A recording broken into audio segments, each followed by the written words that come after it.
The hall was filled with strange music, the kind that echoed in the bones and not just the ears. Alien nobles sat in rows, their glowing robes shimmering like heated metal. At the center, high on a black throne, sat the Baron of Karna-Sixide, giant with gold armor and a deep voice that shook the walls, and beside him stood Ethan, the only human in the room.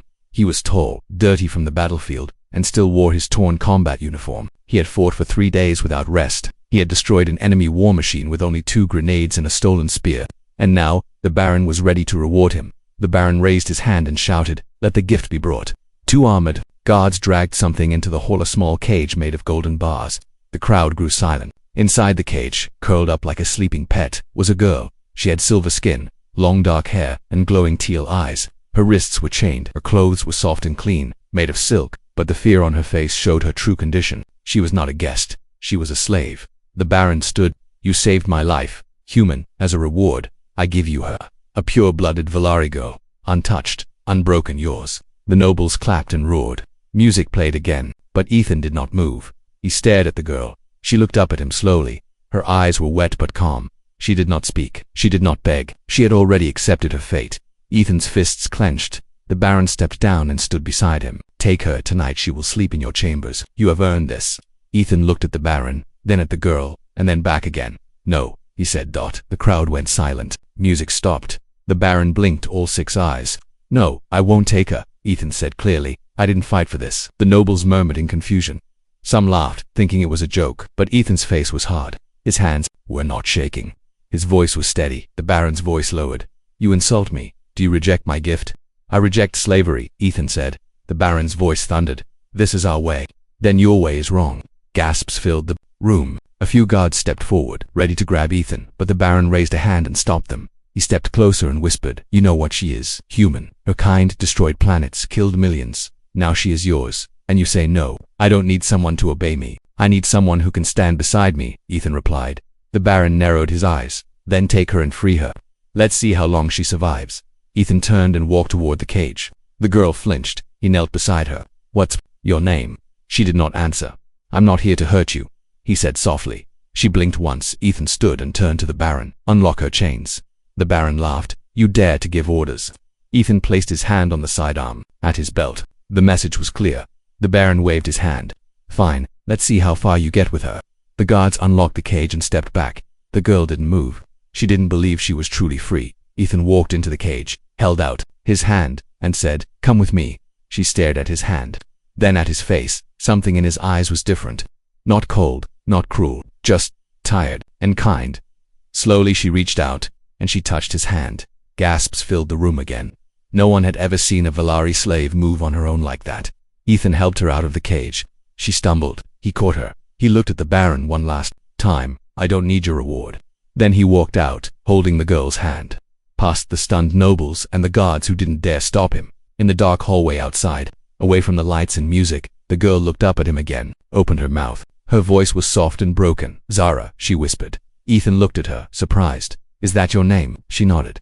"All right, Zara," he said with a small smile. "Let's get you out of here." And together, they walked toward the ship that would take them far away from the palace, from slavery, and from a past neither of them wanted to remember. Zara had never seen the stars like this before, so close, so endless, so cold. She sat curled in the corner of Ethan's ship, knees pulled to her chest, staring out the side window as the planet of her pain disappeared behind them. She didn't understand this human had walked into her life, refused to own her, refused to touch her, and now he was giving her food, clothes, and space to breathe. She didn't trust it. She couldn't. No one gave things without wanting something in return. Ethan stepped into the small cabin with a gray blanket in one hand and a steaming cup of broth in the other. He set both down beside her and said nothing. He didn't try to feed her, didn't force her to speak. He simply gave and walked away. That confused her more than anything.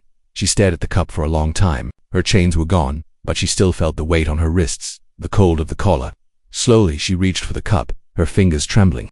The broth was warm, real, not poisoned, not stolen, not punishment. She took a sip. Her body flinched, waiting for pain, but none came. Only heat, only safety.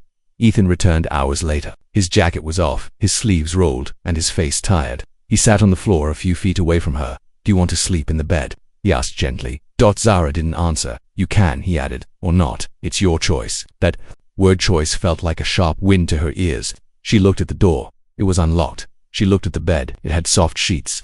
She looked at Ethan. He wasn't even looking at her anymore. She stood up slowly, unsure if her legs would hold. She took 2 steps toward the bed, then stopped. What if this was a trick? What if he was watching what? She finally whispered. Ethan turned his head. Why, what? Why are you being like this? He thought for a moment, then stood up and walked over to her. He didn't touch her. He just stood near. Because I saw what they did to you, he said, and I hated it. She blinked. But I am Valari. Your people hate mine. I don't hate you, he replied. And I don't see people, I see you. Zara didn't know what to say to that night. She did not sleep in the bed. She stayed in the corner watching him sleep across the room. But she didn't close her eyes out of fear. She stayed awake out of curiosity. Who was this human? Why didn't he scream or demand or punish? Why had he taken her with him, only to offer her peace? In the morning she found the bathroom by herself. She stood in front of the mirror and stared at her reflection. She looked less like a slave and more like a stranger. Her skin was still marked from the collar. Her hair was still knotted in places, but her eyes, they looked alive for the first time in years. She splashed water on her face. It felt good, clean. Later, when she entered the kitchen room, she found Ethan fixing a panel in the wall. Wires hung everywhere. You're awake, he said, surprised. Zara nodded slowly. She walked to the table and sat down. I can help, she said, barely audible. Ethan raised an eyebrow. Help, she nodded again. He smiled, handed her a small tool and said, all right, try twisting this. Her fingers wrapped around the tool. It was heavier than she expected. As she worked, he guided her gently, showing her what each wire did, what button not to press, what made sparks fly. She listened carefully. This was the first time someone had taught her anything without shouting.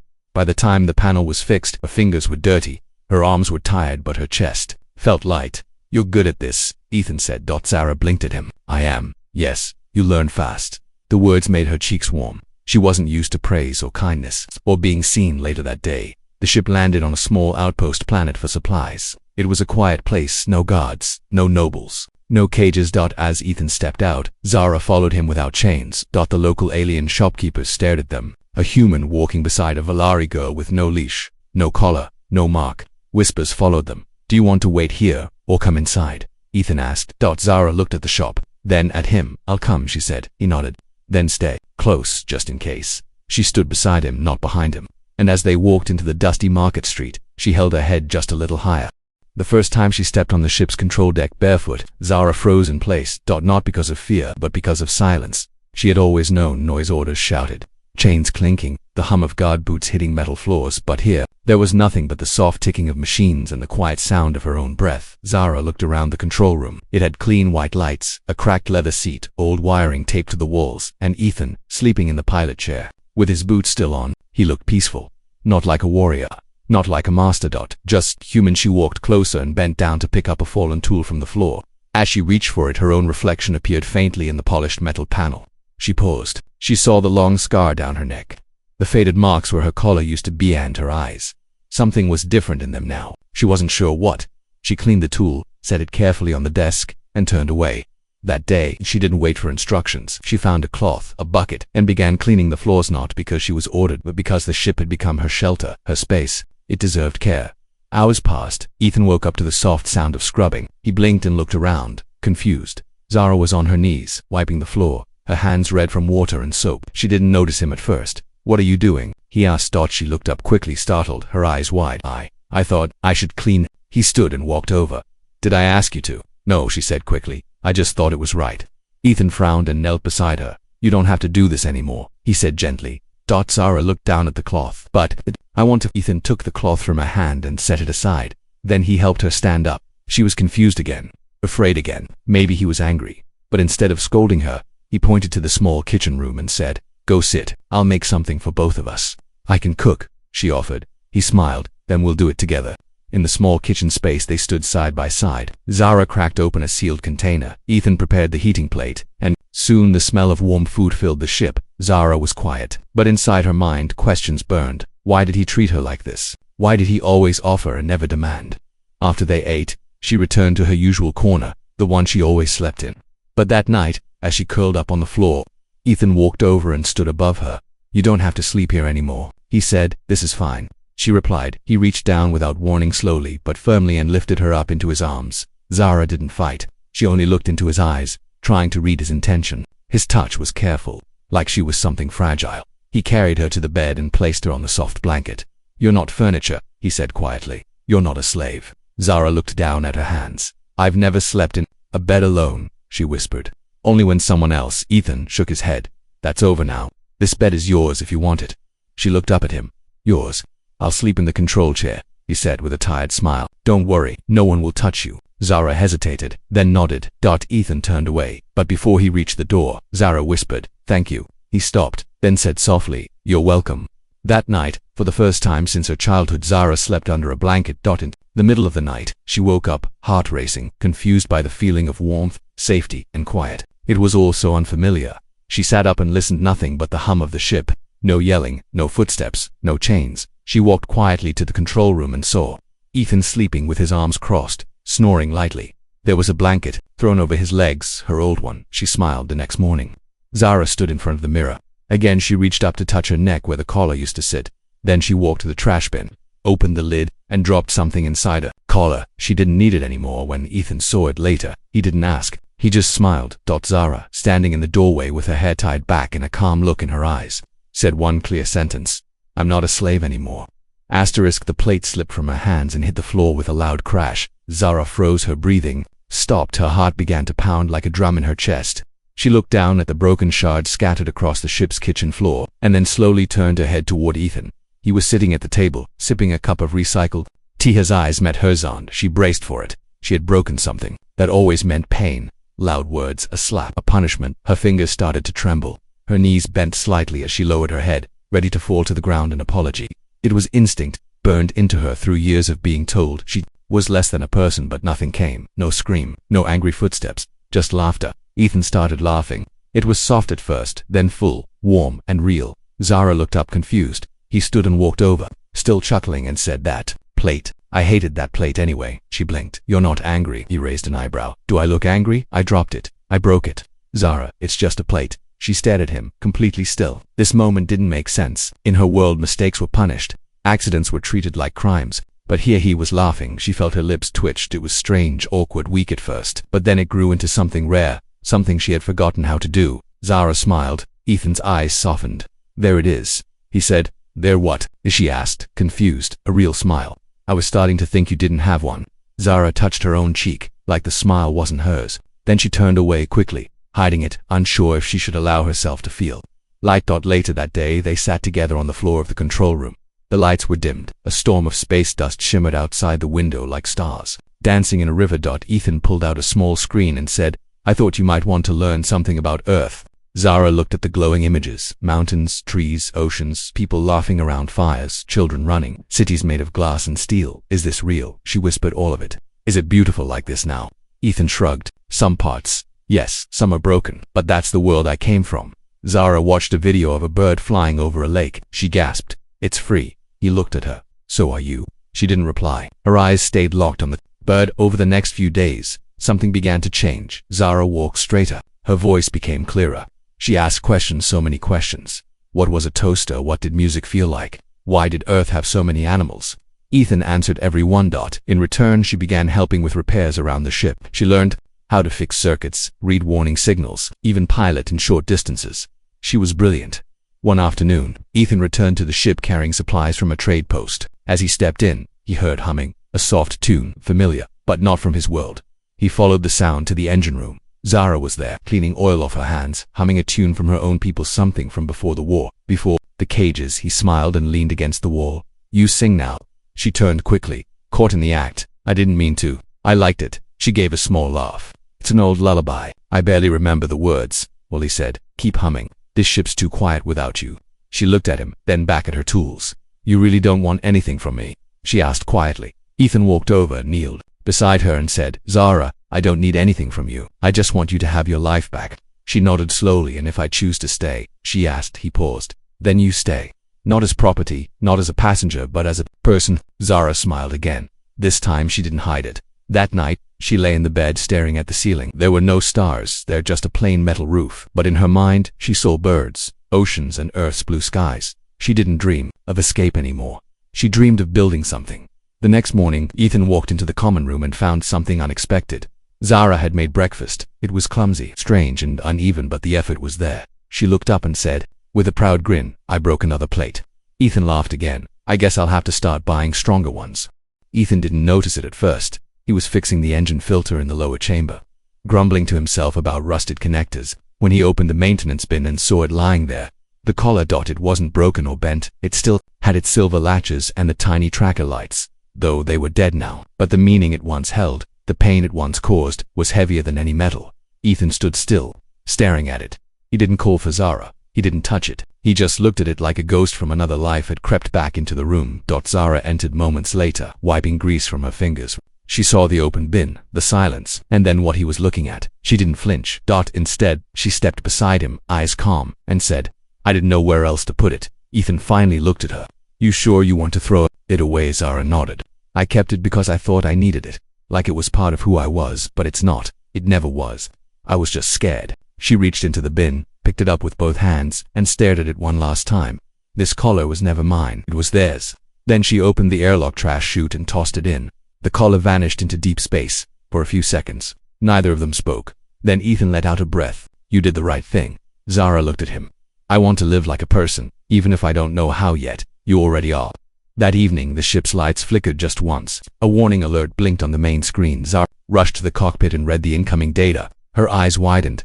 "Ethan," she called out, "there's a bounty signal for you." He walked in calmly. "I expected it." Zara turned to him. "Why didn't you tell me?" "It doesn't matter," he replied. "Let them chase. I'm not giving you back, but it's because of me, isn't it?" she asked. "Because you took me." Ethan didn't hesitate. "I rescued you." Zara lowered her head. "They called me royal property. You're now marked as a thief." "Then I guess I'm a proud thief." He reached out, placed a hand on her shoulder, and added, "You're not a problem. You're a choice I'd make again." She looked up, slowly. "Even if it gets you killed." Ethan smirked. "Then we better not get caught." Over the next 2 days, they changed flight routes, erased old ship IDs, and flew through asteroid belts and forgotten tunnels in deep space. Zara proved useful, brilliant at handling the communications panel and creating fake signals. She wasn't just a survivor now, she was his partner.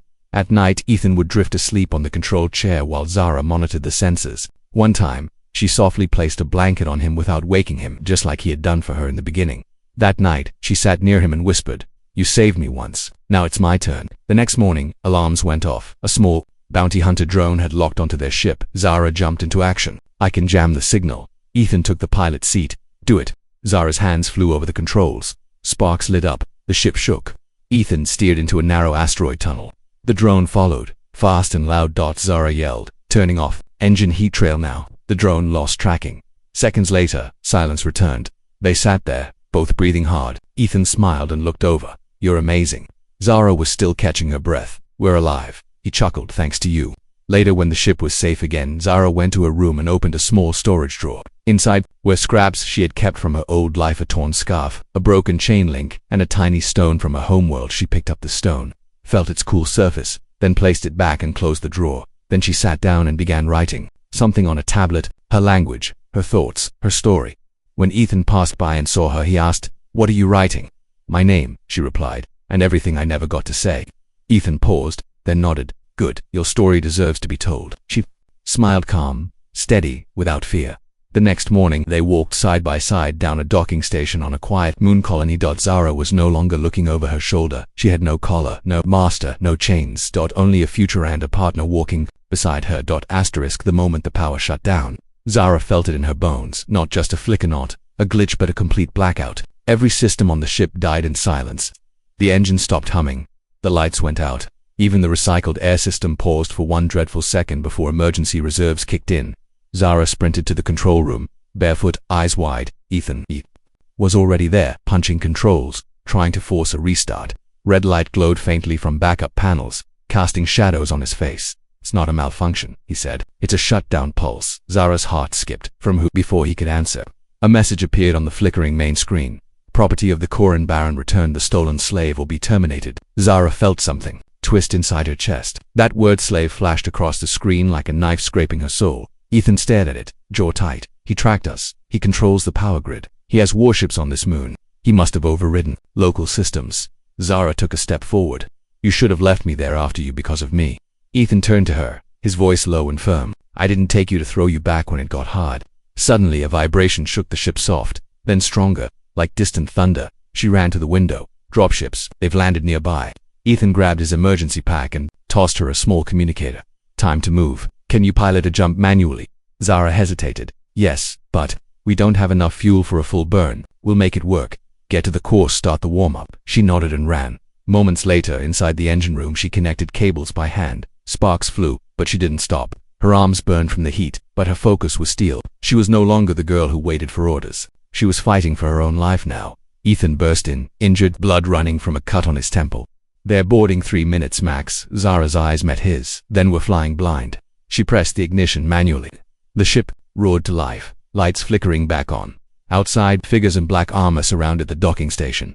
Zara ran to the controls. No auto systems. I'll have to fly her like a knife through wind. Then fly, Ethan said. The ship blasted off, lifting violently into the sky. It wasn't smoothed, shook, screamed, and rattled, but it climbed. Alarms rang everywhere. Heat levels surged. Ethan held onto the wall, watching Zara's hands blur across the controls. The pursuing ships gave chase. They're right behind us. Ethan yelled. Zara took the ship into a forbidden nebula, thick cloud of electric fog and shattered meteors. Most pilots wouldn't dare it, but she didn't blink. Ethan fell into the co-pilot chair and held on.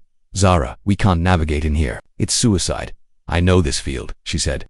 I used to watch it from a cage window every night. It was the only place they said no ship came back from, and now we're going in. Her eyes flashed. Now we're coming out. As they entered the nebula, electricity danced along the hull.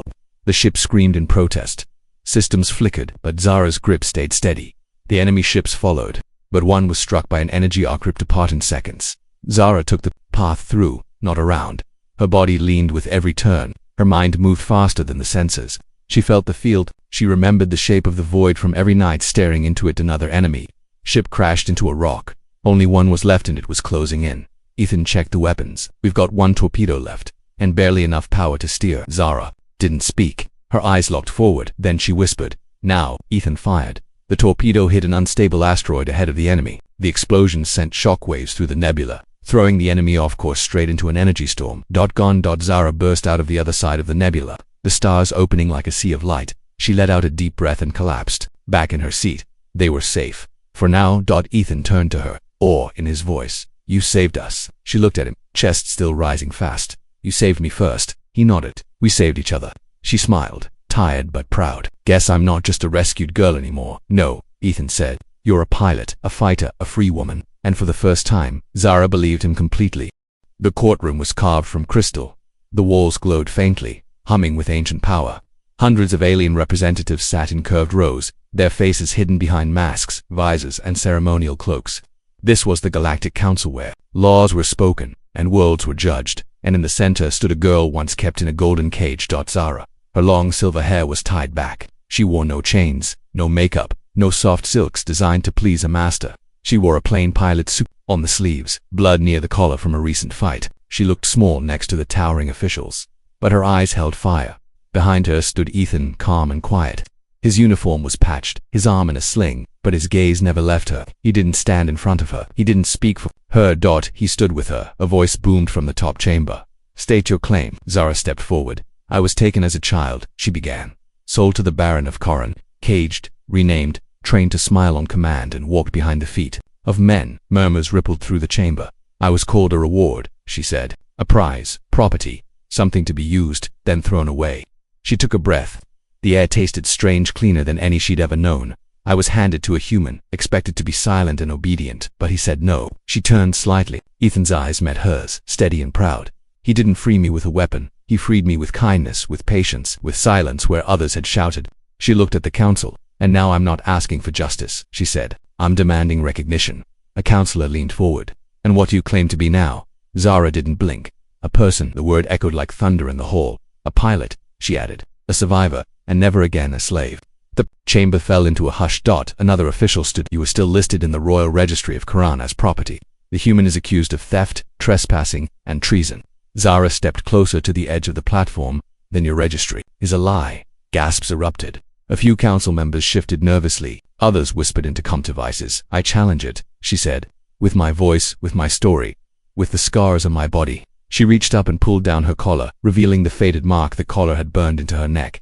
This is what your silence allowed, she said coldly. The council chambers stirred. Some looked away. Some looked away. Some leaned in closer. Ethan finally spoke, his voice calm and steady. If taking her was a crime, he said, then I'd do it again, 1,000 times. One elder alien stood slowly. We must vote, she said, on her, the status, and the fate of the human.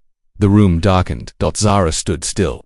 She didn't shake. She didn't cry. Not anymore. The votes came in light panels turning, blue or red across the council, one by one slowly until the final tally appeared. Result: Zara of Valari, recognized as independent citizen. Charges against human Ethan Walker, dropped. Zara closed her eyes. Ethan reached out, took her hand. The entire room was silent. Then someone stood, a representative from a quiet world in the eastern sector. He bowed slightly to Zara and said, "Welcome to the stars." Others followed. Bows, nods, claps. One by one, they began to honor her, not as a possession but as a person outside. As they walked down the council steps under a silver sky, Ethan turned to her. "You did it," he said. "No," she replied softly. "We did." They reached their ship, a patched, dented, battle-scarred thing, but it felt like home. Before stepping inside, Zara paused. She looked up at the stars. "Where now?" Ethan asked. She smiled. "Anywhere," she said. "Everywhere." She stepped into the ship, not as cargo, not as a reward, not even as a rescued girl. She stepped in as a pilot, as a free soul, as someone who had taken back her life, and this time the stars above didn't look so far away.